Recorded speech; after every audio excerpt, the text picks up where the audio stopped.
বন্ধু বান্ধবের সফলতা দেখে যদি আপনার ভেতর আনন্দ কাজ না করে দুঃখ হয়, তাহলে আপনি ধরে নিতে পারেন যে আপনি একটা ছোট লোক। আপনি শুধু ছোট লোক না, আপনি একটা জাত ছোট লোক। কারণ আমগো আশপাশে এমন কিছু মানুষ রূপী গিরগিটি আছে যাদেরকে দেখলে স্বয়ং গিরগিটি অক্কা ভাইব। কারণ ওই মানুষরা আপনার সফলতায় খুশি হয় না, ওরা আপনার সফলতায় ব্যতীত হয়। যারা প্রকৃত পক্ষের ছোট লোক তারা দেখবেন যে যখন আপনার আশপাশের কোনো মানুষ উন্নতি করবো, কোনো মানুষ সফলতা লাভ করবো, তখন তারা খুশি হওয়ার বদলে, আনন্দ প্রকাশ করবার বদলে তারা মনটা খারাপ করবে।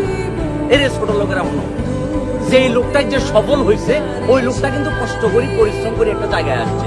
তুমি যদি ভালো মানুষ হইতা, তোমার পারিবারিক শিক্ষা যদি ভালো হইতো, কিন্তু তুমি যেটা করতে সেটা হচ্ছে তাকে তুমি এপ্রিসিয়েট করতে, নীরব তুই কষ্ট করি আজকে এই জায়গায় আসছো, এটার জন্য তোর বাহবা, এটার জন্য তোর সাধুবাদ জানাই। এবং বন্ধু, তুই যে বাইকটা কিনছিস না, আমি কষ্ট করে 1 লিটার তেল তোরে কিনে দিলাম, এই 1 লিটার তেল দিয়ে তুই বাইকটা চালায় বহু দূরে চলে যা। এটা হচ্ছে প্রকৃত বন্ধুর কাজ। কিন্তু আমাদের আশপাশে এমন কিছু মানুষ আছে, এগুলো সবসময় এমন একটা ভাব করে থাকবো যে না, তোমার সফলতায় তারা প্রচন্ড পরিমাণে খুশি, তারা প্রচন্ড পরিমাণে আনন্দিত। কিন্তু বাবুরে, যদি ভেতরটা কাড়ি দেখাইতে পারতাম, তাইলে বুঝতে যে আসলে তুমি যখন কোনো কষ্ট করে সফলতা অর্জন করো, তখন তারা আসলে ভেতরে ভেতরে এতটা কষ্ট পায়।